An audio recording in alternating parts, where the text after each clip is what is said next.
Damos la bienvenida a todos los amigos que nos siguen desde distintas latitudes y continentes, a los nuevos suscriptores y a los grupos de extensión universitaria del Instituto Psicoanalítico de Salamanca. Nuestro saludo al joven arquitecto David Escudero, profesor universitario en Madrid.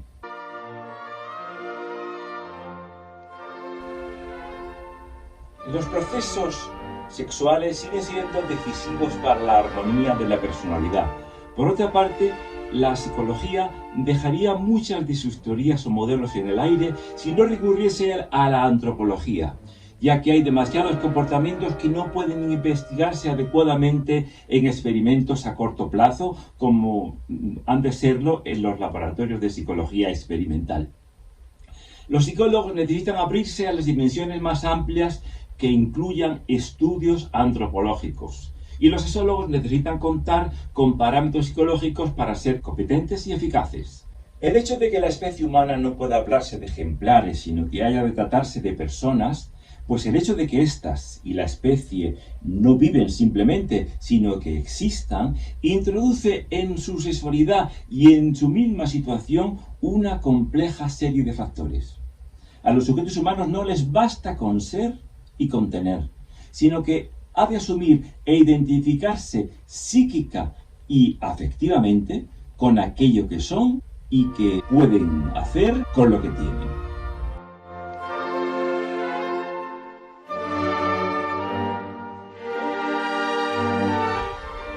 Las asociaciones atómicas y mutaciones de propiedades hasta lograrse las macromoléculas resultantes de las diversas asociaciones del carbono daría lugar a los protobiontes.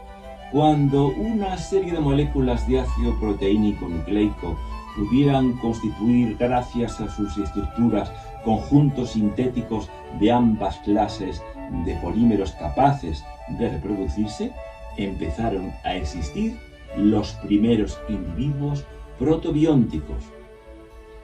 Su alimentación procedía de los aminoácidos y nucleótidos, que tal vez en forma de trifosfato nucleico que se encontraban en el caldo de cultivo primordial. Las moléculas de ácido proteínico y nucleico habrían llegado a constituir un aparato muy primitivo de replicación y transporte de información y una serie de genes. La meiosis facilitó la recombinación y aceleró la evolución hacia niveles más complejos de organización. Los eucariontes, que son vivientes pluricelulares constitutivamente más complejos, la diferenciación morfológica va desarrollando la sexualidad hasta constituir órganos especializados para la formación de gametos y facilitar su encuentro. La evolución procede por ensayos entre mutantes, la mayor parte de las cuales, tal vez en una proporción de 1 a 1000, carece de viabilidad y no se perpetúa, por tanto. Pero existe otro recurso más eficaz, que es la fusión de genes de diferente línea evolutiva que aportan diferentes logros de mutaciones ya consolidadas, lo cual ejerce un efecto multiplicador en la evolución. Así, las poblaciones aisladas geográfica o socialmente, lo que se denominan castas, en las que las posibilidades de uniones sexuales se hallan por debajo de los 100 individuos de ambos sexos en edad de engendrar, presentan el fenómeno de la llamada deriva genética, en la que empiezan a perder caracteres positivos ya adquiridos, mientras que otros se van volviendo a negativos por redundancia.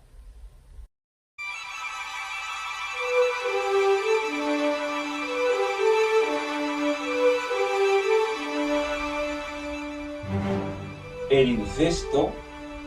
resulta desde este enfoque involutivo y por tanto contrario a la marcha progresiva de la evolución de las especies. También podría establecerse el principio bioetológico de que cuanto más diferentes entre sí a los mensajes genéticos que se conjugan, más positivo será el resultado para la especie. En cambio, Las uniones sexuales extraclasistas o de inmigrantes con nativas y los grandes movimientos demográficos de la historia, no solo las migraciones de pueblos, sino las invasiones incluso de ejércitos en la historia, han supuesto, en este sentido, un factor positivo para la propagación y fusión de mensajes genéticos diferentes. Así podría establecerse el principio bioetológico, y este principio concuerda además éticamente con las aspiraciones altruistas a la superación de las barreras sociales, de las castas, las clases y los clanes endogámicos y, por tanto, contribuiría a la fraternidad universal. De lo cual se deducen dos conclusiones. Primera, que la prohibición del incesto no es un mero tabú cultural, ni una imposición de Jacques Lacan, de la ley del padre, sino una necesidad biológica que pone a su servicio algunos mecanismos etológicos. Y segundo, que la pureza de la raza es un error biológico, no solo porque tiende a la endogamia, sino porque la evolución universal de la vida no apunta a cristalizaciones rígidas de carácter limitado, sino a la difusibilidad de los caracteres selectivos, consolidados como viables en toda la especie.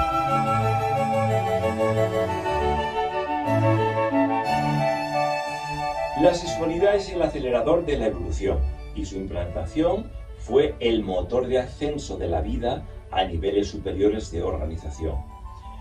En el proceso generativo biológico, la autogeneración o maduración de la persona no puede desprenderse del todo de sus raíces sexuales biológicas. De ahí el acierto de Sigmund Freud al relacionar el carácter, su evolución y sus perturbaciones con la sexualidad.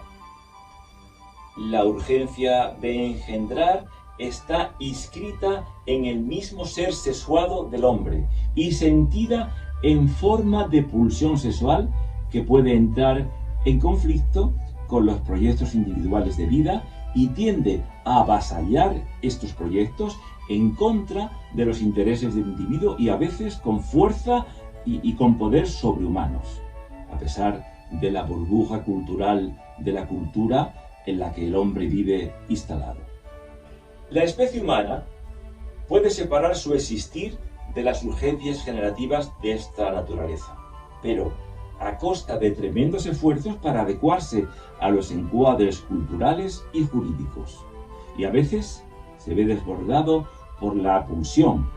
que le emparenta al resto de las especies, pero en desventaja porque ha de regular su vida sexual mediante pautas culturales y éticas e implicarse en una dialéctica de contrarios en la que siga sintiendo la fuerza de la pulsión y su conflicto con otros intereses prácticos. En la línea evolutiva de las especies es sorprendente la incesante variabilidad de combinaciones morfológicas.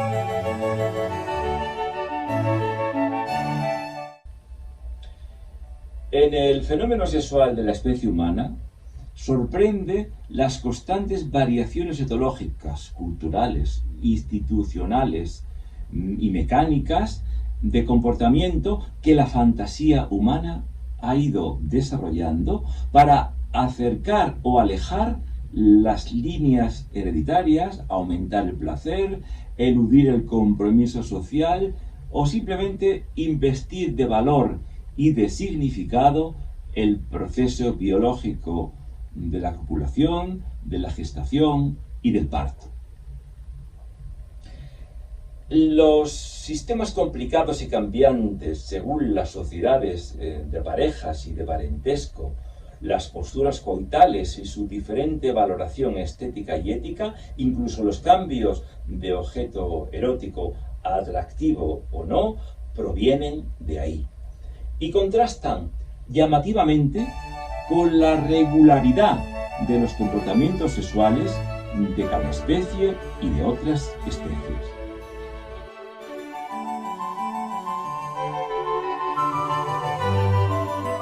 El órgano sexual, manteniéndose constante en la reproducción sexual, la copulación celular de los gametos, hay variedad de órganos que va aumentando de entidad conforme las especies animales se hacen más complejas. Y curiosamente, el masculino se va haciendo más patente y externamente observable hasta llegar a la especie humana, en la que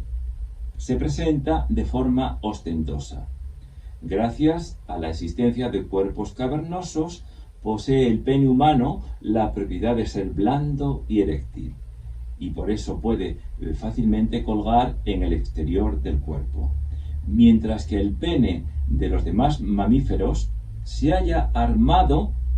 de un cartílago, de un hueso, en el caso de las ballenas, para poder funcionar en la copulación, y por ello ha de retraerse al interior del cuerpo cuando no se requiere su función de órgano penetrativo. Lo que sí ha llamado la atención a algunos biólogos actuales es que precisamente en la especie humana el genital masculino adquiere el grado máximo de externalización ostentosa, constituyendo en la morfología expresiva del individuo humano el otro polo del cerebro. Naturalmente, esta ostentación morfológica sirvió de soporte a una serie de fantasía de simbolismos fálicos de tanta trascendencia psicológica para la autoidentidad del hombre que de otro modo no se hubiera producido. O sea que la evolución masculina humana ha ejercido una función importante en el desarrollo de la identidad masculina, y de no haber sido así, tal vez el macho de la especie humana habría olvidado su condición, como opina la filosofía tántrica. El tantra es una filosofía de vida de origen oriental que utiliza la energía sexual para conseguir la conexión con uno mismo. Se atiende y se venera cada poro de la piel de la persona con la que se está, sea el amor de su vida o la relación de una noche.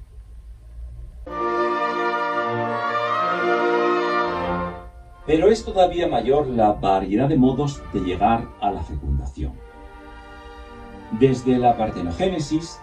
que es un tipo de reproducción sexual en la que llega a formarse un individuo sin que se produzca fecundación, hasta el couto humano, susceptible de la máxima participación personal y afectiva, y por su frontalidad única, dispuesto a una comunicación que rebasa ampliamente lo meramente genital, pasando por la fecundación externa de la mayoría de los peces y otros animales marinos y de algunos anfibios. Las relaciones de la prole engendrada con sus progenitores son también muy variadas y hay especies que nacen huérfanas, pues la madre muere tras haber hecho la puesta y el macho muere o es muerto una vez realizada la fecundación. Otras especies nacen expósitas porque la madre abandona la puesta una vez depositada en un sitio seguro. Se puede concluir que los individuos casi son menos portadores de la herencia que los vegetales, esto es evidente, y que lo constitutivo y sustancial de la llamada naturaleza son las especies mismas y no tanto cada uno de los individuos. La inmensidad inabarcable de la evolución no parece probable que sea por tanteo, sino que requiere una racionalidad sistémica y una compleja arquitectura articulada en procesos interactivos entre diferentes estructuras vivas. El procedimiento que mantiene en acción este gran sistema autoconstructivo sería precisamente la reproducción, que al hacerse sexual fomentaría la unión por el instinto y por la mutua búsqueda de los individuos de cada especie hasta llegar a las relaciones afectivas y amorosas en esta búsqueda y a la comunicación consciente y personal entre los individuos de la especie humana.